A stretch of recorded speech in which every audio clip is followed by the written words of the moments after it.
A abolição da escravatura vai completar 130 anos no próximo domingo, dia 13 de maio.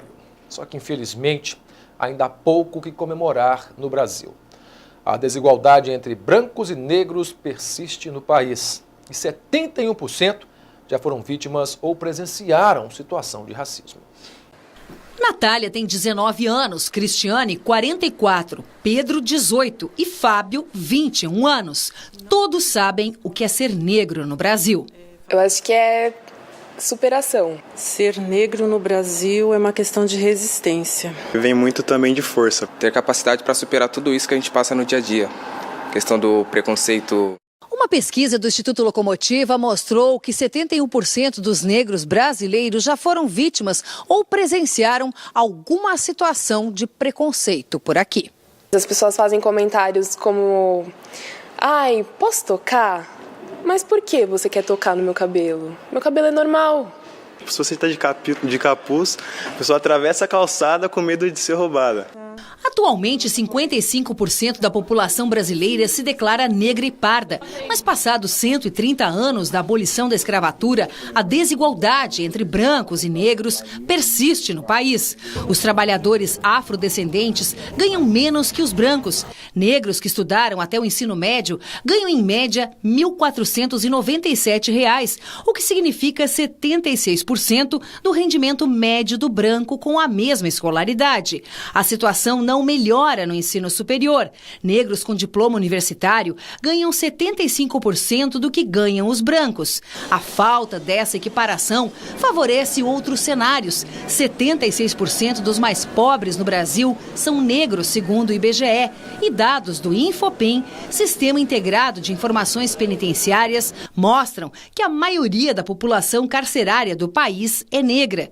Membro do Núcleo de Pesquisas e Estudos Interdisciplinares sobre o negro brasileiro, Denis Oliveira, afirma que o racismo no Brasil é estrutural e histórico. O modelo de abolição que foi realizado no Brasil foi uma abolição que nós chamamos de abolição inconclusa, porque ela foi acompanhada de uma política de branqueamento da população brasileira e também uma política de não inclusão dessa população que era escravizada. Para Denis, a luta contra o preconceito tem avançado com as políticas afirmativas, como a de cotas no acesso às universidades e para o serviço público. Mas a jornada é longa, principalmente no judiciário e no legislativo. São poucos parlamentares, deputados, que são negros ou mulheres negras, e isso também dificulta que essas questões de combate ao racismo sejam encaminhadas aí no Poder Legislativo, sejam aperfeiçoadas as leis e tudo isso. E o movimento de maio de 1968 em Paris ultrapassou os limites da França, provocando mudanças de comportamento e avanços dos direitos humanos ao redor do mundo. 50 anos depois, o que se consolidou e o que retrocedeu na sociedade é o que vamos ver na quarta reportagem da série Maio de 68, produzida pela nossa parceira TV Cultura. We cannot be satisfied.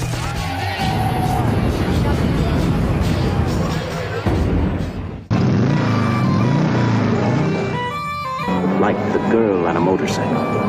Eram 28 filmes na mostra principal do maior festival de cinema da França. Mas naquele maio de 68, pela primeira e única vez, o Festival de Cannes não chegou ao fim. Il ne s'agit pas ici de continuer ou de ne pas. Em solidariedade aos protestos de estudantes e trabalhadores em Paris, um grupo de cineastas, como Jean-Luc Godard e François Truffaut, decidiu boicotar o evento. Outros diretores aderiram, deixando o júri e retirando seus filmes da competição. Nos Estados Unidos, naquele mesmo ano, mulheres decidiram protestar contra a exploração comercial feminina, promovendo uma queima de sutiãs durante a realização de um concurso de beleza. 68 acabou virando um dos símbolos da luta feminista.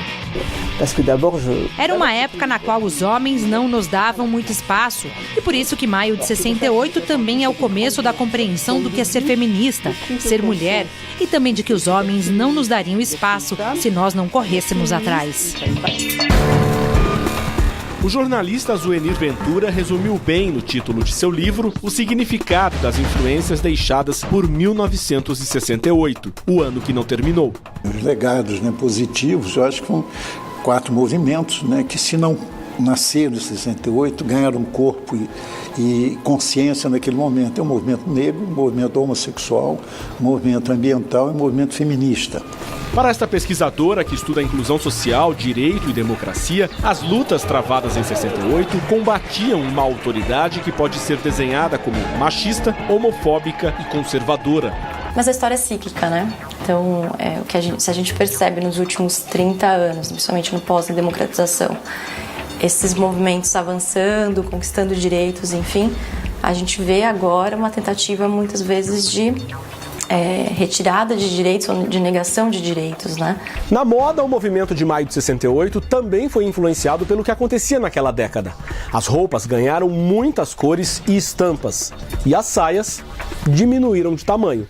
Uma verdadeira revolução para a época.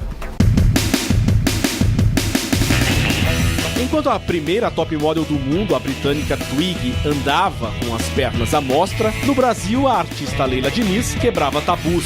A saia diminuiu, veio o trapézio, vieram os tecidos sintéticos, o tergal. Seria uma estudante indo para a faculdade. Aqui ela estaria com a bolsa dela.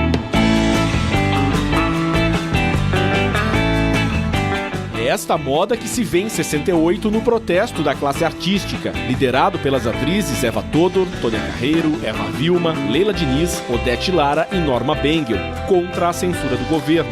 Era uma moda transgressora, né? Era uma moda revolucionária, depois que apareceu a expressão da moda jovem, porque era exatamente o jovem que estava lançando essas determinadas propostas.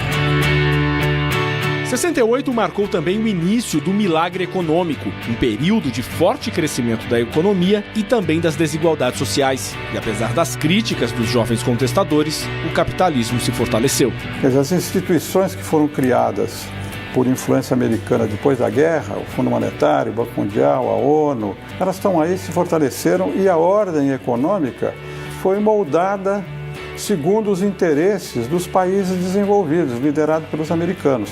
50 anos depois, muitos temas da geração de 68 estão de volta. Em Porto Alegre, mesma cidade onde a peça Roda Viva de Chico Buarque foi proibida e considerada subversiva em 1968, uma exposição de temática gay sofreu críticas no ano passado até ser encerrada antes do previsto.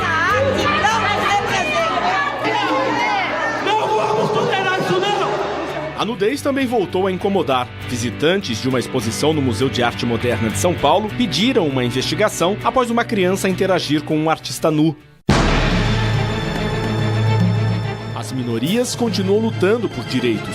Uma parcela da população defende a volta dos militares ao poder. A intolerância move conflitos na sociedade e a direita ganha espaço em muitos países. O efeito mais duradouro não foi político, o efeito mais duradouro foi nas liberdades individuais. Esse novo sujeito livre que emerge de maio de 68, ele é muito interessante para a sociedade de consumo. A resistência nunca deixou de acontecer, exatamente porque a desigualdade que incide sobre esses grupos, ela não incide de maneira simbólica, ela se mostra de forma física, né? E eu diria que é exatamente por isso que esses grupos seguem, né? Que esses grupos seguem em luta.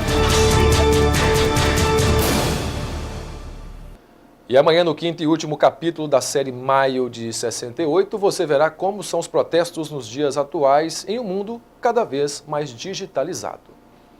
E agora o futebol. Ontem foi dia de decisão na Sul-Americana e na Copa do Brasil. Veja.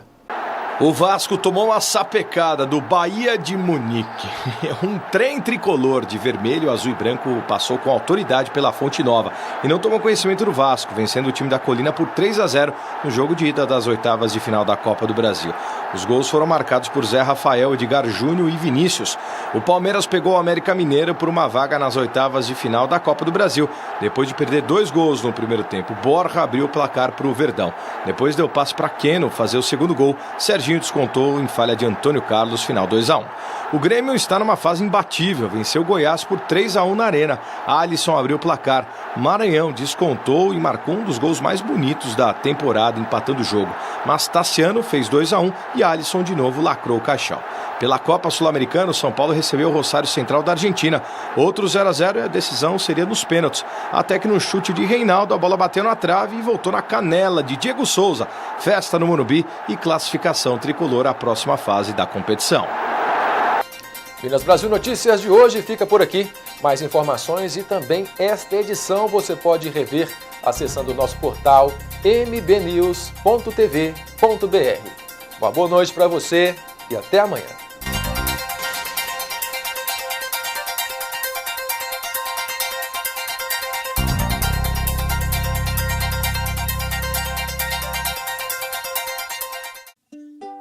Conselhos Municipais. Administrar é direito de todos. É por meio dos conselhos municipais que a Prefeitura de Paracatu exerce um modelo de gestão participativa e democrática, ouvindo e aplicando as ideias, sugestões e opiniões da comunidade. Os conselhos são constituídos de forma paritária, ou seja, com o mesmo número de representantes da Prefeitura e da sociedade civil organizada. Estes membros da sociedade civil são escolhidos pela própria comunidade em reuniões ou audiências organizadas e amplamente divulgadas pela administração municipal. Em Paracatu, 19 conselhos municipais estão em funcionamento. São exemplos destes conselhos: Conselho de Educação, da Criança e do Adolescente, Segurança Alimentar, da Pessoa com Deficiência, da Segurança Pública, da Assistência Social, da Saúde, entre outros. Todo e qualquer cidadão pode e deve participar das reuniões dos conselhos municipais. Assim, poderá interferir de fato nos destinos da cidade, na fiscalização dos recursos aplicados, na formulação de políticas públicas e nas decisões da administração municipal. Faça parte da administração de Paracatu, Conselhos Municipais. Participe! Prefeitura de Paracatu. Mais trabalho, novas realizações. Cantina da Benta oferece para você o melhor da comida caseira com o melhor preço. Aliamos sabor e qualidade em um cardápio balanceado para suas refeições. O lugar certo para você e sua família. Trabalhamos com self-service no quilo ou à vontade. Venha experimentar. Servimos marmitex para empresas. Cantina da Benta, 3671-3714. Rua Boa Vista, 1262, Bela Vista, ao lado da rodoviária.